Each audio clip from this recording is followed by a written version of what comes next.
Hey there, all my fellow Schmicagoans. Welcome back to Broadway by Ghostlight. I'm Mark Benani, and yet again, each new episode of Schmigadoon's second season ups the bar with brilliant performances and songs. I swear, almost every song this season, I'm like, oh, that's my favorite. Oh, no, wait, that's my favorite. I mean, they're all just so good. The only thing the last few episodes have been lacking was Jaime Camille and Anne Harada, which luckily this episode remedied in the best way possible with an amazing duet. There are some incredible and very sneaky and very hidden Easter eggs and references in this episode, and I am here to break it all down for you as best I can. And of course, my pal Joey McDaniel, aka Drunk Broadway, is here with his top 5 moments from this pentultimate episode as well. There is so much to talk about, including one of my favorite season 1 callbacks so far. But enough talk, let's dive into episode 5, Famous as Hell. I am ecstatic. From the opening credits, we see that this episode was written by Josh Lieb. Mr. Lieb is a longtime writer and producer of The Tonight Show with Jimmy Fallon and The Daily Show with Jon Stewart, the latter earning him 7 Primetime Emmy Awards. He has also written and produced for many more shows like The Simpsons and What We Do in the Shadows, as well as publishing several best-selling young adult novels. He's a busy man. This episode also has a new director. Robert Luketic is in the director's chair for these last 2 episodes of the season. Mr. Luketic has directed several big screen comedies like The Ugly Truth and Monster-in-Law, but none more prolific than 2001's Legally Blonde, which he directed. He also directed a couple episodes of Jane the Virgin, starring the always amazing Jaime Camille, our Sergeant Rivera. Thank you, director. This episode starts off intense. Miss Codwell is busy taking a page from Hansel and Gretel, fattening up the orphans with decadent sweets. The underscoring here is straight out of Sweeney Todd land, as we get these close-ups of the orphans going full Bruce Bogtrotter. Our ominous narrator speaks with a bit of a Cockney accent, which is fun, and I love this misspelled orphan meat diagram sign that's behind him that seems like it's straight out of a Wile E. Coyote cartoon. Here is a bit of a fun, closer look at that diagram.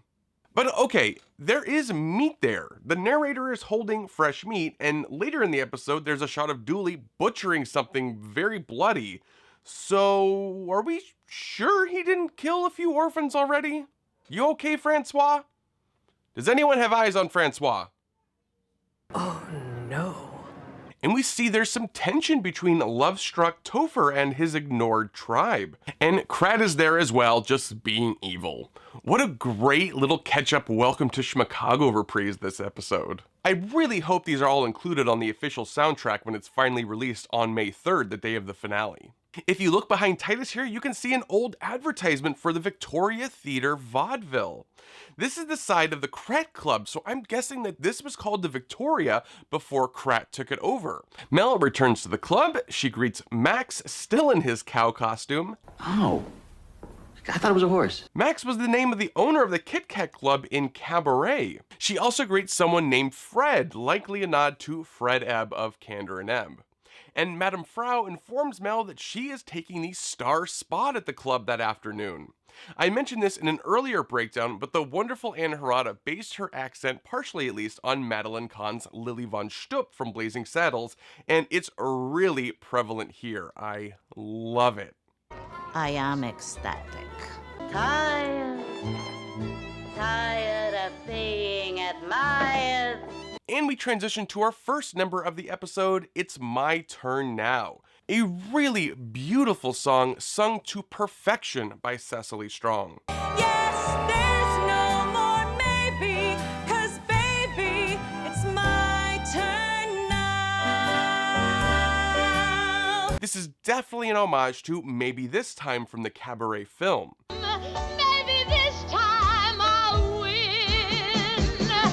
It was actually not in the original Broadway production, but much like Mein Herr from the Cabaret film version, it's been added to the stage show for most every subsequent production. There's also, I think, a little lyrical nod to it with the line, "There's no more maybe, 'cause baby, it's my turn now." Both Keegan-Michael Key and creator Cinco Paul have stated that when they watched Cecily perform this number, they were both brought to tears with how proud they were. And I feel like you can really see that in Keegan's eyes during his reaction shots. And yes, they were singing live this season, just like last season. So that is all Cecily. She is amazing. It's my turn now.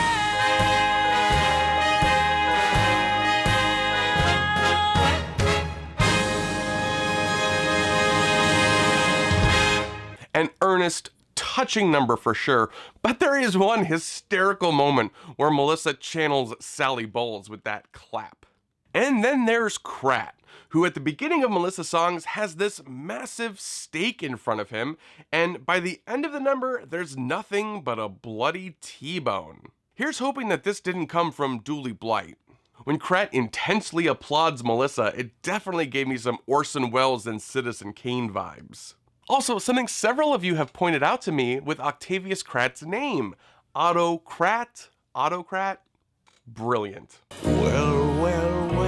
Josh leaves the club and is followed by the tribe, now a flock without a shepherd. We can actually see two more amazing storefronts in these shots that I hadn't been able to see before.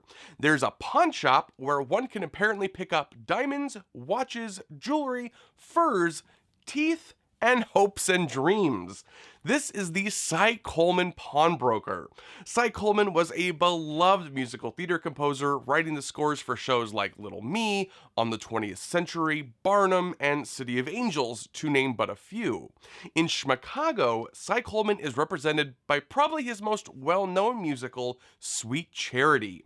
Coleman's lyricist for Charity was the prolific Dorothy Fields. Miss Fields, in addition to working with Cy Coleman, worked with legends like Jerome Kern and Irving Berlin to write the lyrics and or librettos for shows like Annie Get Your Gun and Redhead.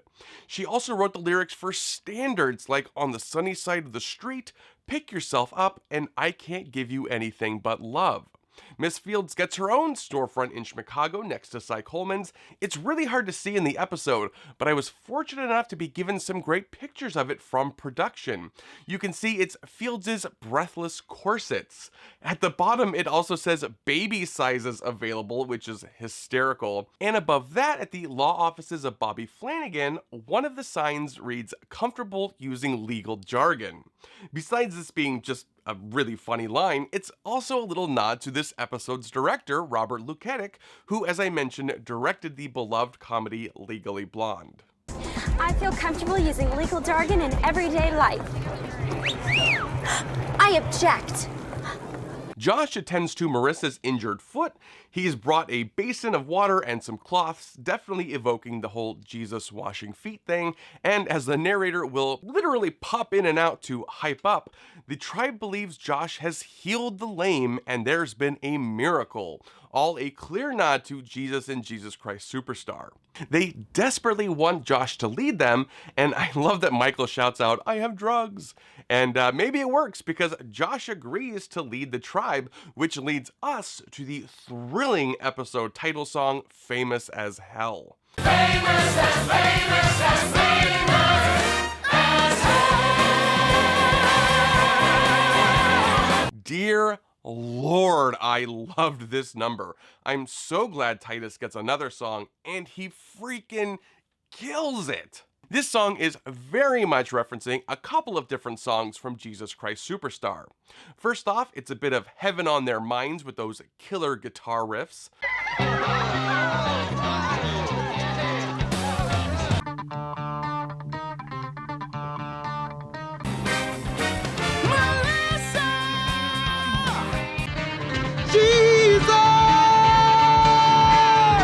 The Fame section is reminiscent of the song Superstar. Fame, fame, you don't stay long, but we're oh so glad you came. Jesus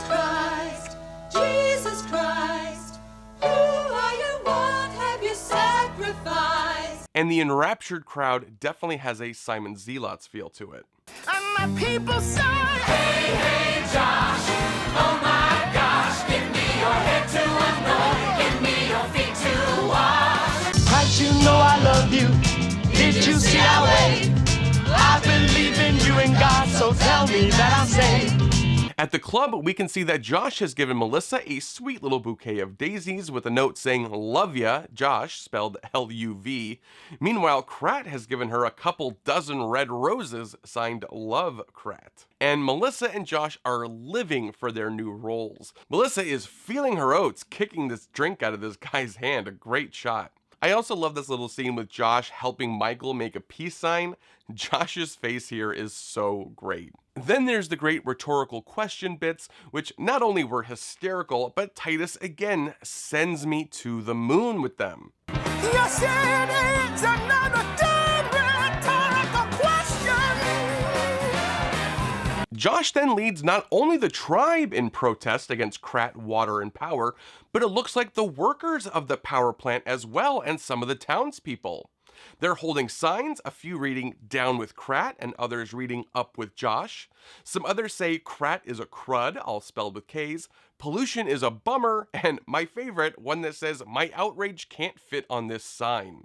Not only has Josh taken over Topher's tribe, he's taken on the role of Jesus too. The tribe sing "Give me your head to anoint, give me your feet to wash," all very biblical, and Josh even hits this Jesus pose here. Back at the club, Mel has now not only taken Jenny's star spot at the club, but she's also stolen her song. She's definitely performing kaput here with the other Krat Club girls. And Jenny and Topher are not happy about it, each referencing their earlier numbers.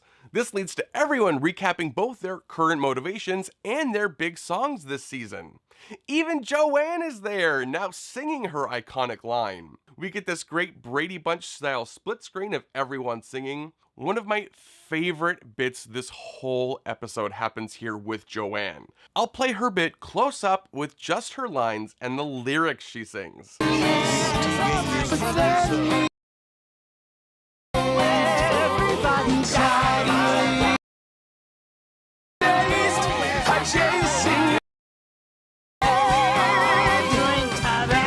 You guys, I was a mess of laughter. So this is all a reference to Joanne and Company and her song "Ladies Who Lunch," where "I'll Drink to That" comes from. But she also hits other well-known moments from that song, like "Everybody Dies," and of course, does anyone still wear a hat?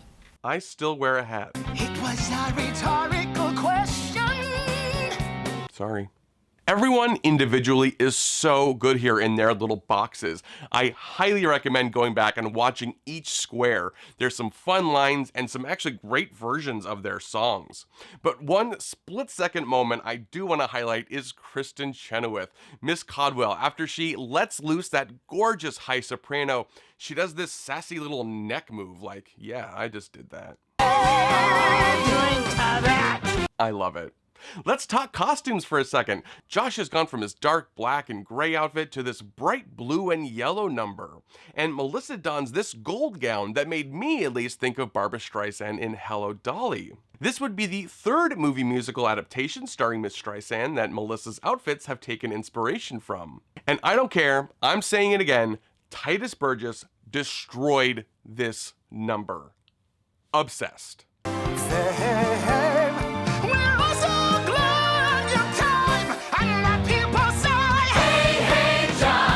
And we see Skeet again, played by Amitai Marmestein, who was Pete in season 1. I love that in the credits, he is listed in episode 3 as Skeet the Juror, and now in this episode, he's listed as Skeet the Hot Dog Man, not just Skeet. I don't know, I just find that really funny. And though sadly there's no shot of it in the episode, a set photo I was given shows us that this is Ragni's Frankfurters and Rolls.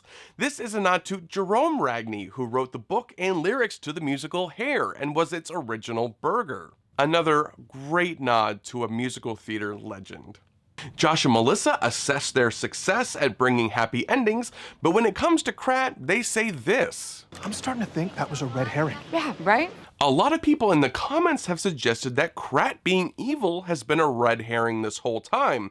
hoping he might turn out to be less Judge Turpin and more Daddy Warbucks with these orphans. I don't know though, guys. Besides, of course, the ending to this episode, which we'll get to, he was also straight up whipping himself over Melissa earlier. It's not looking good. But never say never, as we'll soon learn, there's always an unexpected turn. Wait, that's not it. Anyways, Melissa and Josh tell each other how happy their new roles in town have made them. Melissa has her inner strength back performing on the stage, while Josh is feeling fulfilled being in a teaching position and working towards making a real difference. I think that's going to be their key to a happy ending, but we'll have to wait for next week. Josh, now in charge of the tribe, finally has them doing something other than getting naked and telling parables, though hopefully not completely. I mean, there's always time for naked parables, am I right? And Josh and Melissa no longer seem to be in a hurry to leave Schmicago. I wonder if they will leave at all. They probably will, but there's always an unforeseen loop. Nope, that's not it either. Josh and Mel return home where an angry Jenny and Topher are waiting for them. We get some more Jesus Christ Superstar-esque rock arguing, and Josh delivers this incredible moment. I didn't ask to leave them, it is they who chose me. I love Melissa's face during Josh's solo.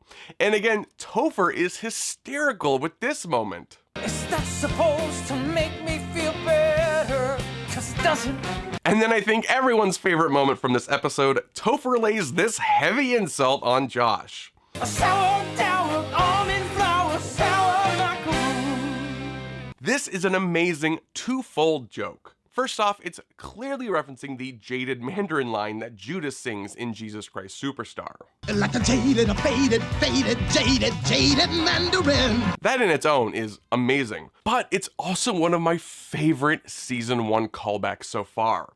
Because if you remember the Schmigadoon title song, And the air's as sweet as a macaroon, Schmigadoon. just like from season 1's Schmigadoon to season 2's Schmicago, the macaroons have gone from sweet to sour. And Josh and Melissa again blame getting carried away for their actions. They've both individually used a form of that excuse earlier this season. Right, Elsie and you being framed. I know, I'm so sorry. I think I got caught up in the glitz and the glamour of it all, but you broke out of jail? Okay, yes, that was a big mistake, but they all really wanted me to do it, so I kind of got caught up in the moment. And the angry lovers demand Josh and Melissa Get out! Oh, we live here. Get out! Out! Definitely another Superstar reference, again right after the Jaded Mandarin line, but also I think the end of the temple scene. Get out! Get out!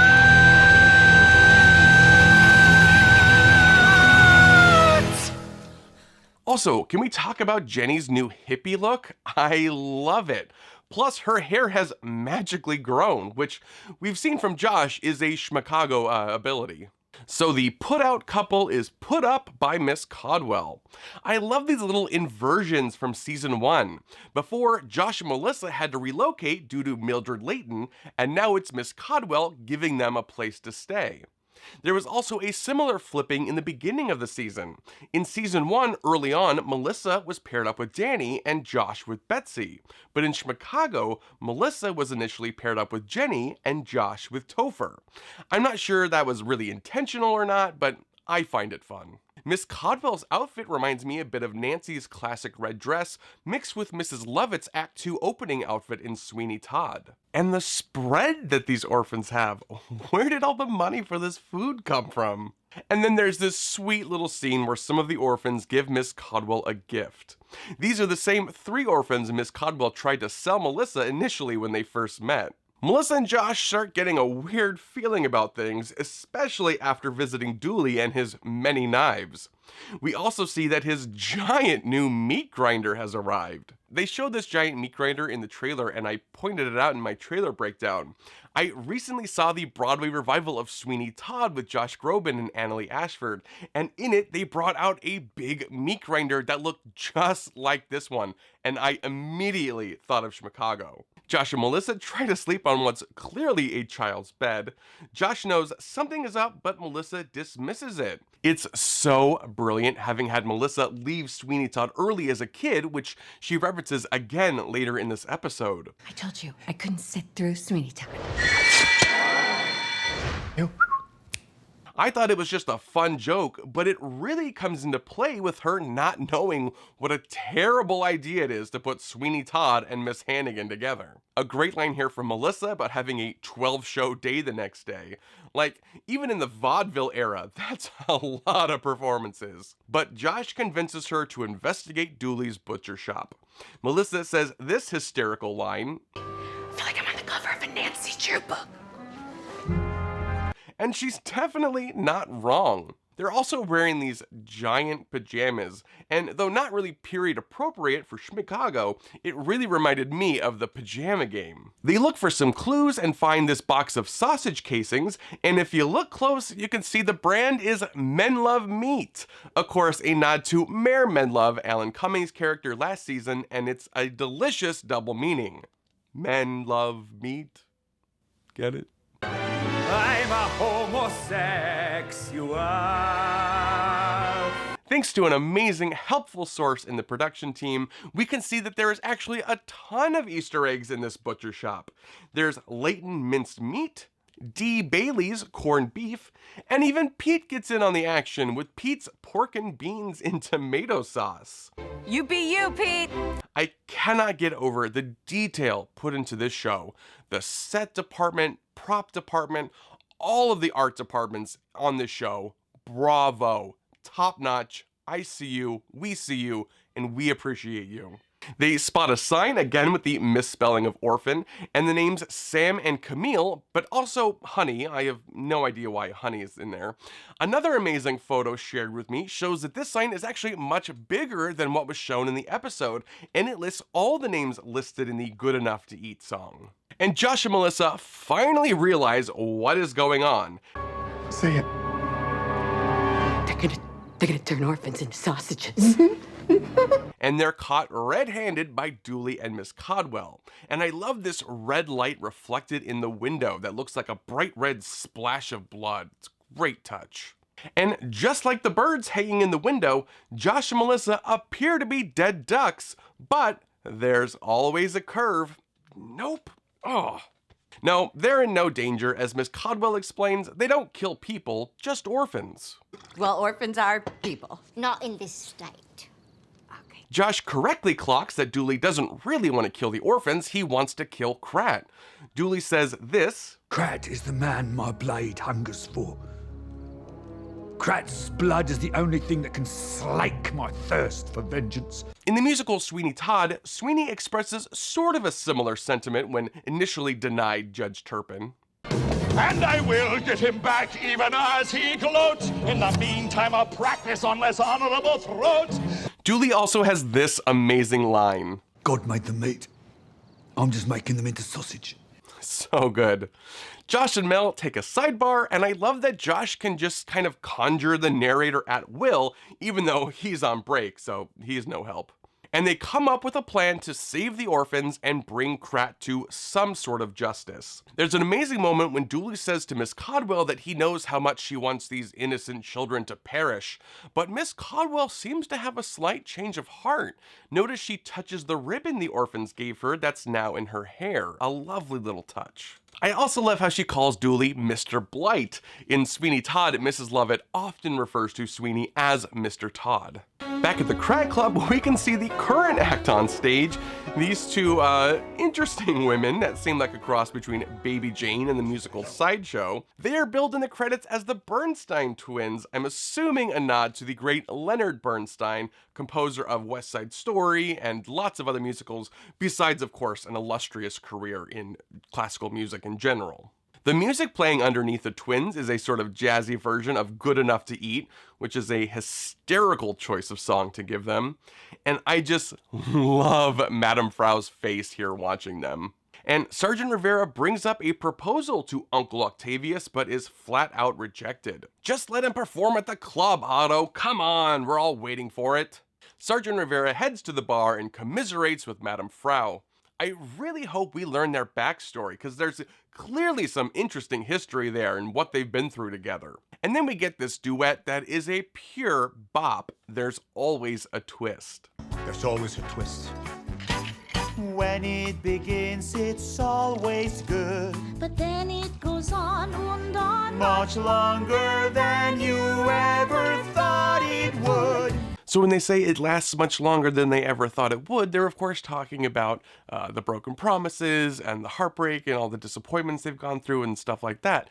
But there's actually a musical joke in there, because that line of music lasts longer than you think it will. It always lasts one bar or two longer than you feel rhythmically it will. So it's just a great musical joke in there. I don't know where Singopal thinks this stuff up. And then, of course, Jaime Camille and Ann Harada sound amazing in this song. They sing so well together. I love them as a pair. This number brings a different facet of 1960s music to Schmicago, the sort of groovy bossa nova sound. On Broadway, this was best exemplified by Promises, Promises, which this number is clearly emulating.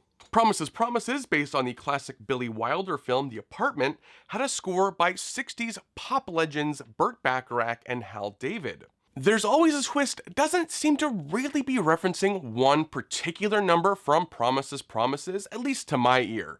Maybe a little I'll Never Fall in Love Again, or A Fact Can Be a Beautiful Thing, 2 numbers from the show, but I really think it's just a great Bacharach pastiche. Yet another song from this season I'm going to be listening to on repeat. But there's always a twist that twists you up inside. Twist you up, twist you up, twist you up, twist you up, twist. And of course, we have to talk about the great trio of women backing them up, another very Promises, Promises Burt Bacharach thing. One of the trio is another returning Schmigadoonian, Ariel Taliao. Apologies if I'm butchering that name, but she was featured in the number Cross That Bridge in season 1. I've heard it so often that I'm numb to it. I think that's one of my favorite aspects of season 2 is all the returning Schmigadoonians. After the song, Josh and Melissa set the trap for Krat. While Dooley is hiding in Mel's dressing room, Melissa tries somewhat to seduce Krat, and Cecily Strong is wickedly funny here. Kratty, you're too hilarious. She's clearly channeling Jenny with the tutus, and I've watched her try to sit on that chair more times than I can count now. It's just outrageously funny to me. She also references Moses Supposes from Singin' in the Rain, which we know from last season is one of Melissa's favorite movies. Mine too, Melissa. I love this moment from Josh when Krat is looking at him and he sort of pretends to inspect the phone. It's great. And Krat has this wonderful line. You won't be sorry. I'm incapable of feeling remorse. Oh. And we think they're heading to the dressing room, but there's always a twist.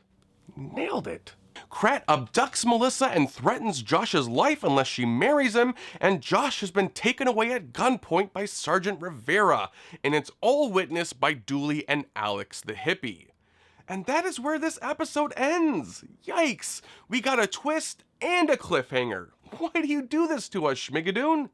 That's what makes this all so entertaining. What will happen to Melissa and Josh? Will Krat get his comeuppance? Will Sergeant Rivera do the right thing? Will there be more twists? There's always a twist. Let me know what you guys think will happen in the final episode. If all goes according to plan, I will be teaming up with Emily Clark from Stealing Focus, another great Schmigadoon fan and analyzer, and we'll be doing a live stream this Monday before the finale to discuss the show and our predictions for the finale and possible future seasons. If you haven't checked out her Schmigadoon videos over on her channel, you should definitely go check them out too. There's a link in the description.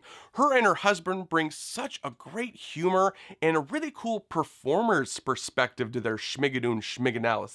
I'll post more about that here and on the socials, but now for his great takes on this episode, let's throw it over to my pal Joey McDaniel, aka Drunk Broadway. Joey? Hi, I'm Joey Drunk Broadway McDaniel, and here we are at the penultimate episode of my favorite thing ever. As always, I'm thankful Thank you to the wonderful Anne Harada, Madame Frau, for every single line reading. I mean, I've loved her throughout the entire season, but tonight's, I am ecstatic. Absolutely slayed me. My funny bone is tuned to her melody, and the song soars. Ye hunk, she's hilarious. Thank you, Cinco and Cecily, for giving me maybe this time, and they just keep moving the line vibes, and it's my turn now. Mel's vocals were absolutely on point, and her stillness, her smallness in the beginning lent all that much more power when the lighting shifted and we come into the powerful second part of the song. I was making, well, this face the entire number. I mean, Emmy Award win. Oh, and thank you for that horrifying and wonderful moment when there was dead silence and no one was applauding. And then they erupted into a standing O. God, that's good. It is known that I am a Sondheim boy through and through, but when those Andy Weber guitar riffs hit for Famous as Hell, I threw up the horns and started head banging. Man, what a number. Titus vocals up in the upper stratosphere, the rhetorical questions joke. I just loved every bit of it. Him being served the probably shaken martini is a damn mood. Oh, and Joanne making her probably starring turn for the entire season. I just love her. Everyone dies. Does anyone wear a hat? No. No, they don't. I should probably talk to my therapist about how much I love her. But mega thank yous for this mega mix of a song. Yes, of course, I'm drawn to the music, but the comedy when Josh, Melissa, Dooley, and Codwell are all on screen together, I mean, it's so delicious it has me begging for 2-hour episodes. And speaking of that scene, thank you, Melissa, for not knowing Sweeney Todd, giving Josh the chance to save the orphans. It's a good reminder that theater kids don't need to know everything about every song. Except, of course, our host, Mark. That man makes me look like I'm a tourist watching Jersey Boys for the first time. That man is an encyclopedia. They sing! They finally get to sing! Jaime and Anne get this wonderful Burt Baccarat number that is bubbly, it's fun, it's adorable, and it's a little bit sad. I loved the cocktailography in the back. Honestly, I'm gonna steal that for my next production, whether it fits or not. And Lady in Lavender drinking throughout the whole number? Yeah, I feel seen. Like our good boy Oliver, I want more. To the cast, crew, staff, their family, anybody who had anything to do with this show, thank you so much for everything you've done to make me happy. What has been your favorite song in the series so far? There have been a slew of absolute bangers. This is a real Sophie's choice. And if you enjoyed this video and found some value in it, please do me a huge favor and hit that like button. And sharing this video with the Schmiga nerd in your life really goes a long way to helping the channel out. Thank you! Make sure and check out my bonus dance breakdowns with Schmigadoon choreographer Chris Catelli. They are so fascinating, and the level of thought and knowledge and love he imbues almost every move in this show is extraordinary. The first 2 episodes of that are up, and this coming episode we are diving into the songs Everyone's Gotta Get Naked and Bells and Whistles, so you don't want to miss that. What fun! Oh! Those will be coming out every Tuesday, so make sure you're subscribed so you won't miss one of those episodes. Follow me over on Twitter and Instagram at bwayghostlight. There's a link in the description if you want to pick up a fun Schmicago themed shirt like mine. And if you want more fun footage like outtakes and some cut moments from the Chris Catelli interviews, head on over to my Patreon and check that out. A special huge shout out to my producer level patrons. To me, you guys will always be famous as hell. I'll see you all back here on Tuesday for the dance breakdown and Friday for the final episode breakdown.